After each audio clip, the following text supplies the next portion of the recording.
Já Cláudio Spinelli está no Rio de Janeiro realizando exames médicos para assinar com o Vasco nas próximas horas. O desembarque do centroavante argentino, que pertencia ao Independente Del Valle, aconteceu por volta das 6h40 da manhã no Galeão. O jogador deu entrevistas, foi submetido a exames médicos e a assinatura do contrato será de 3 anos. Detalhe importante e exclusivo: Spinelli terá salário de R$ 450 mil por mês. Ou seja, ele chega para ganhar metade do que o Verratti, seu compatriota, ganhava antes de se mudar para o Cerro Porteño. Só para completar, contar que o Spinelli marcou 2 gols no Vasco nos confrontos entre os times na Sul-Americana, atleta comprado por US$ 2.400.000. Sexto reforço confirmado pelo Cruz Maltino. Antes já haviam chegado Saldívia, zagueiro; Cuiabano, lateral esquerdo; Johan Rojas, atacante; Inês Trouxe, atacante; e Brenner, atacante. O Paulinho, lateral esquerdo do América, tem negociações bastante avançadas para se tornar reforço a partir de julho.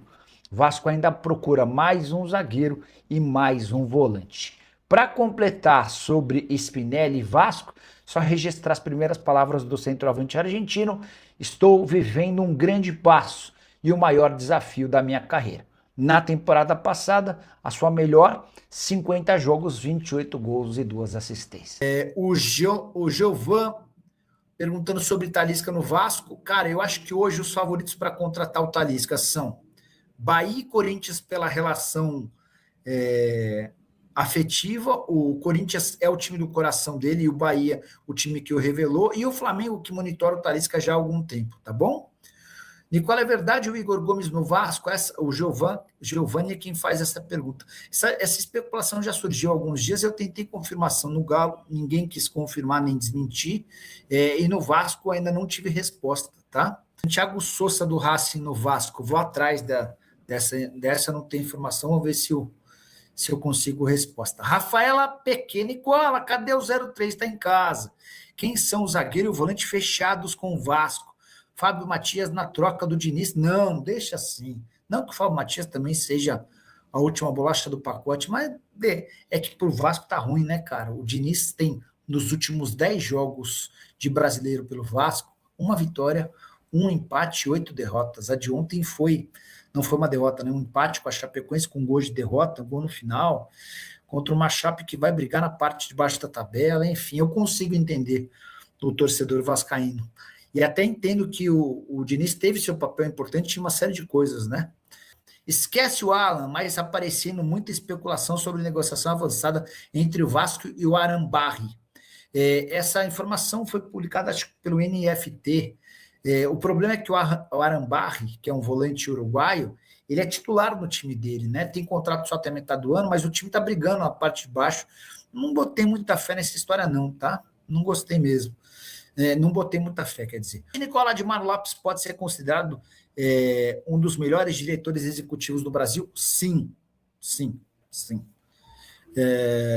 E o mais maluco é que estão faltando resultados para o Vasco, mas a melhora do time ela é muito clara, na minha opinião, depois da primeira janela de contratações, que foi a da metade do ano passado, e essa janela de fim de ano. Né? Entre todos os reforços, o único que me decepcionou de fato foi o Matheus França, que era alguém que eu esperava bastante. Outros caras que eu não conhecia surtiram bastante efeito. Eu acho o Inês Trouxe uma baita aquisição. O Brenner eu tenho alguma dúvida, eu quero ver um pouquinho mais. Ontem perdeu um caminho de gols. O Spinelli é uma reposição legal para o Verratti, um jogador mais jovem e que chega pela metade do preço. O Cuiabano é ótimo lateral e o Vasco se antecipa, né? Antes de perder o Piton, já traz o Cuiabano, Andrés Gomes, enfim, eu acho o trabalho. E olha que eu nunca falei com o Admar, tá? Acho o trabalho dele bastante interessante. O que tem em relação a Alan do Flamengo no Vasco da Gama?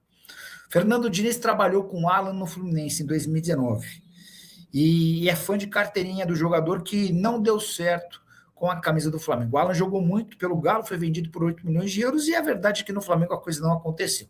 O Flamengo está disposto a negociá-lo, mas a verdade é que esse negócio é praticamente impossível de acontecer. O Flamengo não vai querer reforçar um rival A menos que o Vasco seja capaz de fazer uma proposta estratosférica. Que tá difícil tirar jogador do Flamengo, né? O Fabrício perguntando sobre algo novo no Vasco.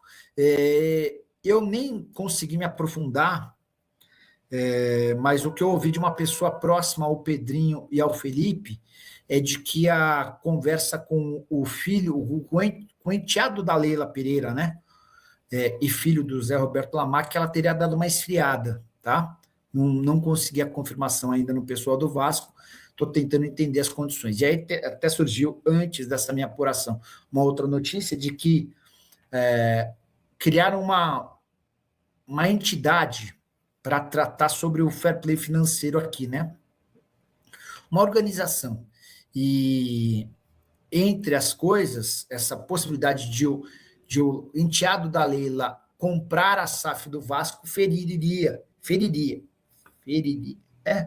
causaria, ela iria ferir o estatuto que foi criado, né? Porque você não pode ter um clube ou ser presidente de um clube e algum familiar seu estar à frente de outro clube, né? E aí um enteado entra como um familiar. Marcelo Augusto, Nicola, e sobre a troca entre o Talisca?